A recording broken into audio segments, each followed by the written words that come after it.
అన్నో డోమిని ఏడి అనమాట. అంటే మనం చిన్నప్పటి నుంచి ఏడి బీసీని ఎట్లా చదువుకున్నాం అంటే before the Christ after the death of the Christ ఇట్లా చదువుకున్నాం. బట్ యాక్చువల్గా అన్నో డోమిని అనేది లాటిన్ నుంచి వచ్చింది. ఏడి అనేది వాళ్ళ ఉద్దేశం ఏంటంటే the year of the lord, క్రీస్తు శకం అంటాం తెలుగులో కరెక్ట్గానే, అంటే క్రీస్తు పుట్టినప్పటి నుంచి లెక్క.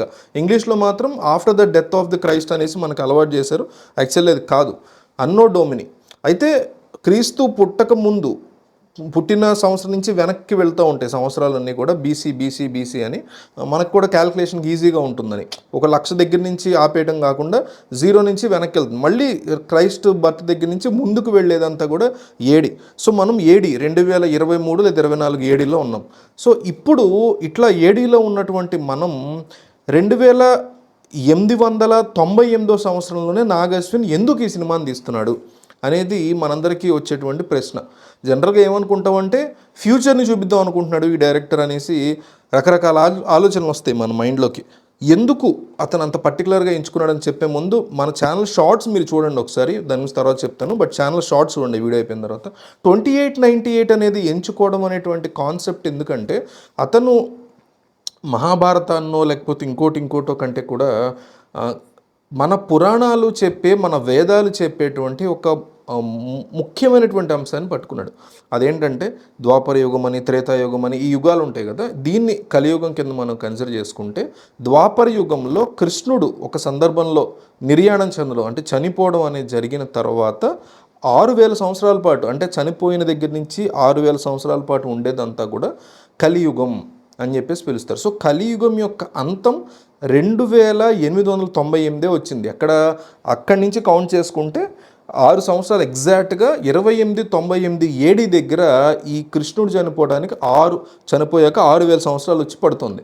సో ఎగ్జాక్ట్గా అప్పుడు జరిగేటువంటి అంశాన్ని సెకండ్ పార్ట్లో ఎండ్ చేయవచ్చు, కానీ ఇక ఆ సంవత్సరంలో జరిగేటువంటి అంశాలన్నింటినీ, అప్పుడు ప్రపంచం ఎట్లా ఉంటుంది, అప్పుడు భూమి ఎట్లా ఉంటుంది అనేది, ఏదైతే కృష్ణుడి నిర్యాణం తర్వాత జరిగినటువంటి అంశాలు ఉన్నాయో వాటిని అక్కడికి తీసుకురాబోతున్నాడు డైరెక్ట్గా. ఇక ఇక్కడి నుంచి కొడితే, అక్కడ నిర్యాణం దగ్గర నుంచి కొడితే మనం వెళ్ళి అక్కడ పడతాం, 2898 ఏడీలో పడతాం అనమాట. సో ఈ మధ్యలో ఎక్కడో ఉన్నాం మనం, 2024, 2023, 2025లో ఉన్నాం కదా. సో మనకి తెలియనటువంటివి అక్కడ జరిగాయి, మనకు తెలియనివి అక్కడ జరగబోతున్నాయి ఫ్యూచర్లో. అంటే ఈ యొక్క థీరీని, ఇదంతా కూడా పురాణాలు చెప్పి ఒక మైథాలజీ కిందకి వస్తుంది. సో ఇదంతా మనం నమ్మితే కనుక అక్కడేం జరిగింది, దాని రిలేటెడ్ ఇక్కడేం జరగబోతుంది 2898లో. అంటే మనకు తెలియని 2 కొత్త ప్రపంచాలని, మనకి కొంచెం ఐడియా ఉన్న కృష్ణుడి యుగాన్ని, మనకి కనీసం ఊహల్లో కూడా లేని, ఏ రోజు భవిష్యత్తు గురించి ఆలోచించని కొత్త ప్రపంచాన్ని తీసుకురాబోతున్నాడు. అంటే కలి యుగాన్ టైంలో కలిని ఆపడానికి కలికి ఎట్లా పుడతాడు, ఎంత విధ్వంసం జరిగింది గ్యాప్లో, మంచినీళ్ళు కూడా తాగనట్టు లేనటువంటి పరిస్థితి ఎందుకు సృష్టించబడింది, డబ్బులు పోయి యూనిట్లు ఎట్టా వచ్చినాయి, దీపిక లాంటి ఒక వ్యక్తి కడుపులోంచి రాబోతున్న వ్యక్తి కోసం ఎన్నో సంవత్సరాల నుంచి ఉన్నటువంటి అశ్వత్థాముడు, మీకు 6,000 సంవత్సరాల క్రితం కృష్ణుడు ఇచ్చినటువంటి శాపం వల్ల నువ్వు 3,000 సంవత్సరాలు 6,000 సంవత్సరాలు ఉండిపోవాల్సిందే నువ్వు ఇట్లాగే అని శాపం వల్ల అశ్వత్థాముడు అక్కడికి వచ్చి పడ్డాడు. మళ్ళీ అక్కడ కట్ చేస్తే అక్కడ పడ్డాడు వచ్చి. ఈ గ్యాప్లో ఎక్కడున్నాడో తెలియదు, అసలు ఎందువల్ల ఇన్నాళ్ళు భూమి మీద ఉండగలిగాడు, ఉన్న వ్యక్తి ఉంటే ఉన్నాడు, దీపిక కడుపులో బిడ్డ కోసం ఎందుకు అంత పరితపించిపోతున్నాడు. ఇవన్నీ కూడా ఒక మార్వెల్ జీనియస్ లాగా ఇవన్నీ కూడా కనెక్ట్ చేసేటువంటి డాట్స్ అన్నిటిని తను కనెక్ట్ చేసుకుంటూ వెళ్తే అల్టిమేట్గా మనకి వచ్చేటువంటి సమాధానమే కల్కి సినిమా అవుట్పుట్. అది ఫస్ట్ పార్ట్లో వస్తుందా, సెకండ్ పార్ట్లో వస్తుందా, మధ్యలో ఒక మంచి క్లిఫ్ హ్యాంగర్ ఇచ్చి వదిలిపెడతాడా అవన్నీ తెలియదు. బట్ ఆ ఇయర్ని ఎంచుకోవడానికి తను చేసినటువంటి స్టడీ కావచ్చు, దానికి కనెక్షన్ ఆఫ్ డాట్స్ చాలా ఇంపార్టెంట్. ఇప్పుడు మనం మహాభారతం బ్యాక్గ్రౌండ్ కూడా సినిమాలో చూపించేటువంటి అవకాశాలు ఉన్నాయి. ఫస్ట్ పార్ట్లో అయినా సెకండ్ పార్ట్లో అయినా మహాభారతంలో జరిగిన అంశాలని ఖచ్చితంగా చూపించాలి.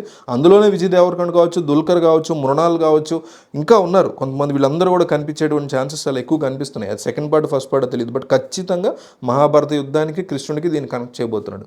సో యుగం అంతం ఎక్కడ అవ్వబోతుందో డైరెక్ట్గా అక్కడికి వెళ్ళి మొదలెడతాడు స్టోరీని.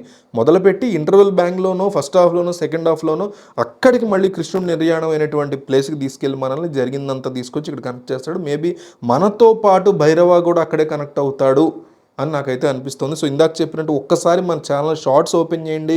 నేను బ్రేకింగ్ న్యూస్ కానీ, ఇన్ఫర్మేటివ్ వీడియోస్ కానీ టకటక చాలా ఫాస్ట్గా కవర్ చేస్తున్నా. మీరు సబ్స్క్రైబ్ ప్లస్ బెల్ ఐకాన్ కొడితే కనుక ఏమైందంటే వెంటనే మీకు ఇన్ఫర్మేషన్ వచ్చేస్తుంది ఫోన్లో నోటిఫికేషన్స్. మీరు సబ్స్క్రైబ్ చేసిపోయినా పర్లేదు, ఎందుకంటే ఉపయోగం లేదు చేసుకున్న దానివల్ల ఎటువంటి ఉపయోగం లేదు. నేను ఈ వీడియోస్ కోసం కాదు సబ్స్క్రైబ్ చేసుకుని అడిగేది, బిగ్ వీడియోస్ కోసం కాదు, shorts, breaking news, world wide very important breaking news, పిచ్చి పిచ్చి న్యూస్లేం కాదు.